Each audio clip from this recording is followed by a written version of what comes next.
Banyak yang tidak paham tentang apa itu PSN, Proyek Strategis Nasional, yang artinya adalah PSN merupakan proyek prioritas Bapak Joko Widodo selama menjabat tahun 2019 sampai tahun 2024. Nah, kalau keluar dari PSN, maka tidak lagi menjadi prioritas utama pembangunan dari Bapak Joko Widodo Presiden kita. Nah, bagaimana kemudian Gubernur Bali Iwan Koster mau mengusulkan tentang rencana Bandara Bali Barat bukan Bali Utara, yang nyata-nyata tidak punya kajian baik RT RW. Perdana Bali belum ada, kajian bandara pun belum siap. Lantas, minta dana APBN saat ini tidak akan bisa. Kenapa tidak bisa? Karena bukan lagi proyek prioritas. Sampai kapan bisa minta dana? Tidak akan bisa karena tidak ada kajian-kajiannya tentang rencana Bandara Bali Barat. Karena sudah keluar dari PSN. Terus apa yang terjadi? Maka Koster selama menjabat sebagai Gubernur Bali sampai September 2023 tahun depan tidak akan bisa membangun bandara. Lantas kemudian apa yang terjadi dengan PT Bebu Panji Sakti tentang rencana Bandara Bali Utara di Kebun Lahan yang offshore di Laut Kebu Tambahan? Maka inilah yang luar biasa, karena dengan kajian-kajian yang matang, yang sudah sangat terencana, dengan strategis, sehingga menjadi pilihan pemerintah pusat CI Bappenas RI, Menko Perekonomian RI, Menteri Perhubungan RI, dan menteri terkait lainnya. Tidak ada hubungannya dengan pembebasan lahan karena offshore, di Laut Kebu Tambahan dan seterusnya.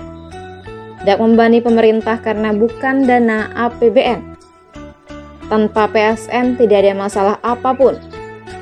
Mari kita tunggu yang luar biasa yang terjadi sebentar lagi di Buleleng atau Bali. Tunggu tanggal mainnya. Berikut beberapa tokoh Buleleng yang berkomentar tentang apa PSN dan apakah proyek bandara internasional akan terwujud. Yuk simak bersama. Ini terus terang saya bilang ini mencela-menceli. Saya berani bicara mencela-menceli. Kenapa? Pak Gubernur coba ingat dong, waktu kampanye jelas, bukan hanya kampanye, waktu pelantikan sendiri Bapak ngomong bahwa airport Bali Utara adalah di Kubu Tambahan dengan segala kajiannya.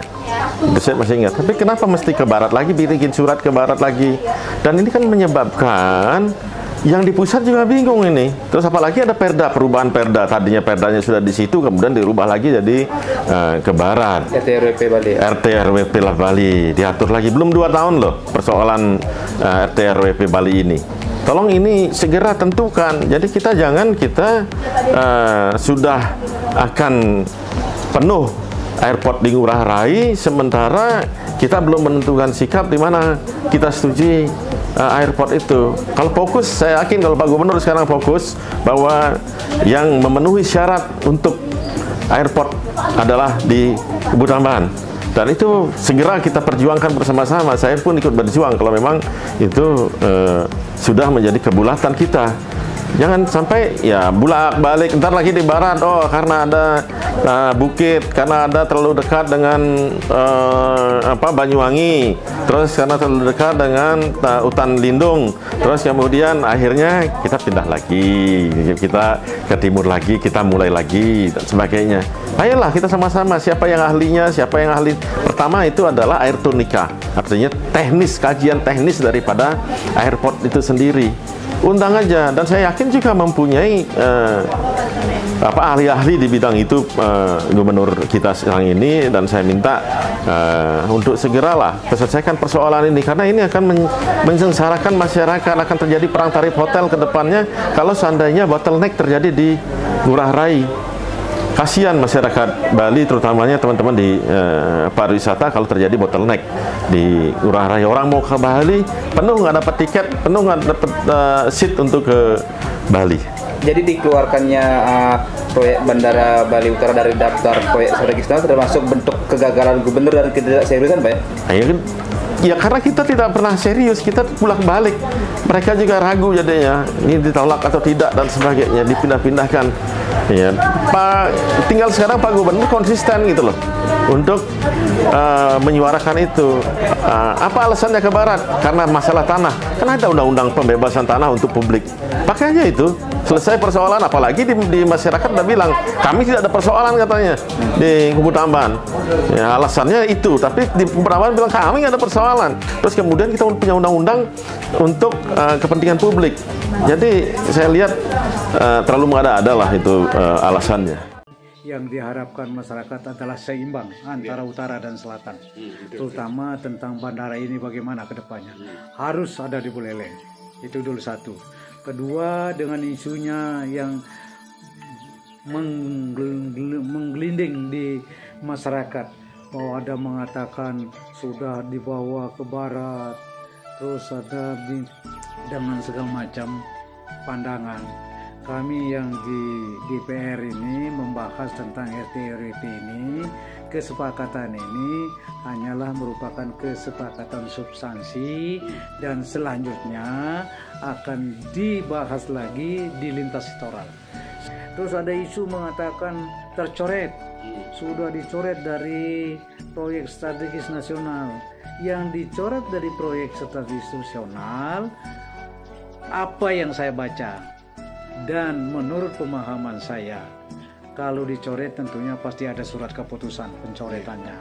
Yang saya baca di koran yang dijelaskan oleh Pak siapa itu dari Jakarta, bahwa mengatakan proyek-proyek strategis nasional yang dicoret adalah proyek yang belum mempunyai kajian. Nah, terkait simpang siur yang terjadi istilahnya dengan adanya satu masyarakat kurang paham tentang PSN juga. Nah, Pak sebagai mantan anggota DPR provinsi dan masyarakat Buleleng, apa yang Pak ketahui tentang PSN ini biar masyarakat tahu tentang proyek-proyek PSN ini, Pak? Silakan. Jadi terima kasih. Nah, PSN itu kan dibiayai oleh negara menggunakan APBN. Itu kan karena masalah tanah belum memiliki legalitas ataupun masih ada konflik.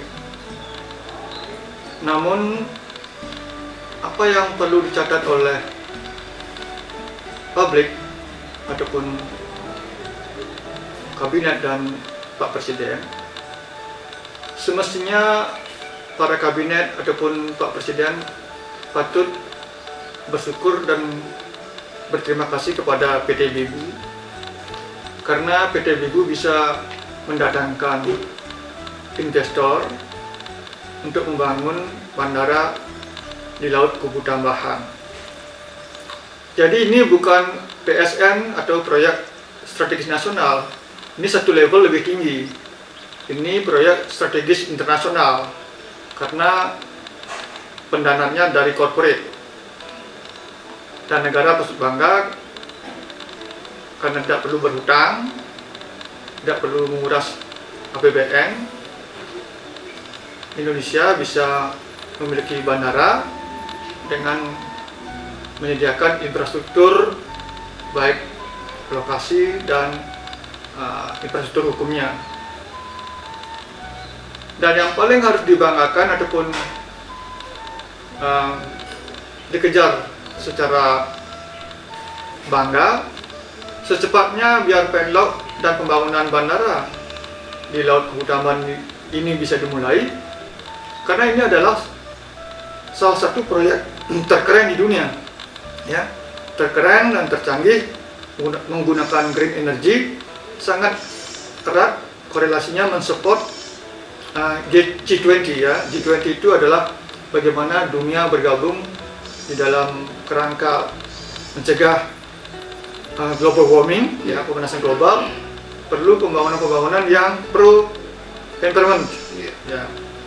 Jadi sekali lagi, semoga melalui siaran ini para kabinet dan seluruh masyarakat Indonesia, khususnya Pak Jokowi, bisa sesegera mungkin memutuskan pembangunan Bandara Bali Utara ini segera dimulai di tengah Laut Kubu Tambahan, karena kebanggaan besar karena sebuah achievement yang sangat besar, membangun tanpa modal, membangun dengan trust, ya, dengan kepercayaan dunia internasional untuk membangun di Indonesia.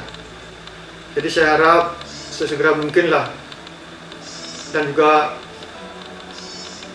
mohon doa dan dukungan dari seluruh lapisan rakyat Indonesia. Kita ketahui luasan Malaysia itu 1/6 Indonesia. Mereka punya kunjungan wisatawan 25 juta. Sedangkan kita semestinya kalau mau seimbang dengan Malaysia, sepatutnya Indonesia punya kunjungan wisatawan 150 juta. Angkanya masih jauh sekali. Dan itu akan bisa mendatangkan devisa negara sekitar 1.870 triliun. Dari kalkulasi kunjungan wisatawan 150 juta kali length of stay, lama tinggalnya 7 hari, dan kali average of spend, jadi wisatawan ngabisin uang per hari 1.760.000, itu akan keluar angka 1.870 triliun. Itu angka yang hampir sebesar APBN negara kita. Jadi mohon sekali lagi, Indonesia biar bisa bersaing dengan dunia internasional harus bisa dan mampu mewujudkan infrastruktur yang kompetitif. Bila perlu leading infrastructure sebagai key of the success.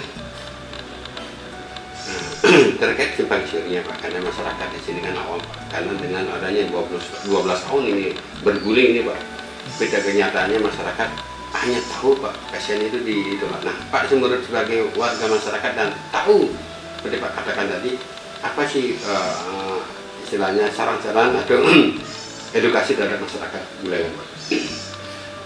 Jadi masalah bandara sampai sekarang belum kunjung tiba mulai dibangunnya karena kita ketahui ada konflik pertanahan. Dan kita tahu di zaman modern ini bandara tidak hanya bisa dibangun di daratan. Nah, di sini kan ada dua company ataupun perusahaan. Satu kayak yang saya tahu ada Pembari mau mengajukan untuk di darat, dan PT Bibu mengajukan permohonan perizinan di laut. Nah, yang di laut ini sudah ada FS, didukung kajian akademis dari ITB dan UGM, itu sebagai kajian teknis akademis, dan didukung oleh Universitas Udayana dan Undiksa sebagai Human Resources Supporter. Jadi ini sudah semua lengkap. Tinggal mungkin bagaimana Pak Presiden melihat secara utuh bahwa ini adalah proyek kebanggaan, proyek kebangkitan peradaban di dalam membangun menggunakan teknologi yang ramah lingkungan, ya, green energy dan green technology. Jadi ini bayangkan impak daripada bandara yang komprehensif, yang ada 2 runway, yang panjangnya sekitar 3,7 km, itu adalah standar untuk kapal Boeing yang penumpangnya ribuan orang bisa mendarat di bandara yang akan dibangun di Laut Kubu Tambahan. Dan ini juga menjadi kompetitornya Singapura, ya. Bayangkan bayangkan ini Buleleng, luasannya hampir 2 kali lipat Singapura, sudah sangat cocok dan sangat pantas, layak untuk memiliki bandara bila perlu lebih besar dari yang dimiliki oleh Singapura. Bayangkan Singapura berapa devisa dia peroleh dari hanya kapal untuk parkir, transit dan seterusnya. Dan ini diharapkan menjadi pusat lalu lintas udara transit, apakah dari Australia, Bali, Singapura, Singapura, Bali, Australia, dan seterusnya. Jadi di samping itu, bandara yang dibangun di Laut Keputaman ini adalah sebagai mitigasi daripada bandara di Ngurah Rai. Manakala ada sesuatu yang tidak diinginkan di Ngurah Rai, kita sudah memiliki alternatif.